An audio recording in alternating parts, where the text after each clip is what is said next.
Hey guys, it's Mark with VEG, and we are going to show you today how to get roots out of this return that's down here.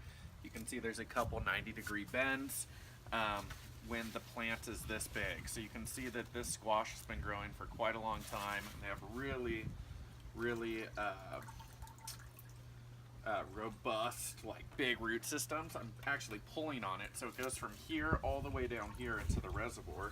I'll move that out of the way.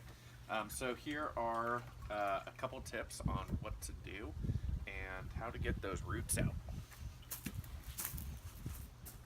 Alright, so the first thing we're going to do, here you can see this plant, pretty big plant, got a ton of squash off of it. The first thing we're going to do is try to actually use the plants as leverage to get out roots. If that doesn't happen and it breaks off, that's completely fine. So you got the entire plant out. That's usually the first route that we like to do, is to see if we can use the plant as leverage. Because it gets really difficult to pull these root systems out because they're just so knotted up in these elbows, and it's going to make it really difficult to try to get them out. So what I'm doing is I'm just grabbing the roots that I can, and I'm pulling them up and away. So a big chunk just broke off. Now it's going to be more difficult to try and get my hands inside the pipe for the rest of these roots, which is fine. So now they're sitting kind of in this last 90-degree elbow. You're going to see water that's pulling up because this is essentially acted as a dam. So we're going to reduce the water flow on the back. So we're going to make this not dam up as much by reducing how much water is actually going into the garden. So we'll show you that in a sec.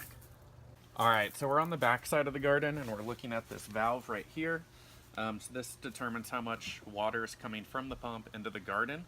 If you turn it horizontal, that's going to slow down the water flow.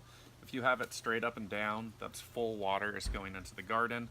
And I can already hear how much more is going in. So what we're going to do is slow the water down.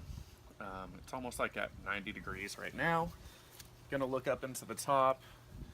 And as I'm looking into the top of the garden, I'm just gonna make the water that is going in slow down to a trickle, and I'll show you that right now. So here you can kind of see how much water is actually going into the garden. So it's not that much. We can even slow it down a bit more. So I'm gonna turn it down. So it's just barely coming through, and that is going to help us so that this area does not back up and flow out of the pipe.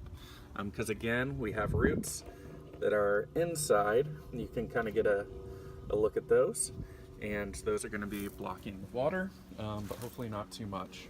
And then we're going to show you what to do on this side, so you can see the roots are coming out this end as well, and again, they are just lodged in this 90-degree network of return pipes.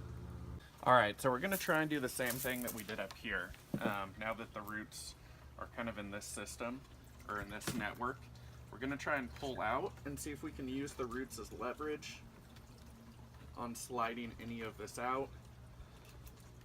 And it looks like I only got like a tail end of the roots. But you can see how much water is coming out. So now we are stuck with, I'll try one more time, let's kind of get them out. Alright, so officially we have roots from the end of the return to about here in the 90. The good thing is there's no plant attached to the roots anymore, so these roots aren't going to be living, they're not going to be alive. So what we're going to do is we're actually going to let these roots sit in here, let them deteriorate a bit so that they're not so robust and filled with water, and they will break down, and in about a week we'll come back and we'll try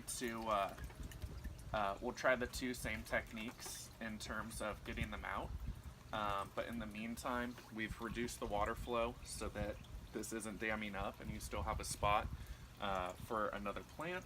and we will do another update next week when I try to see if we can't dislodge the rest of the root systems.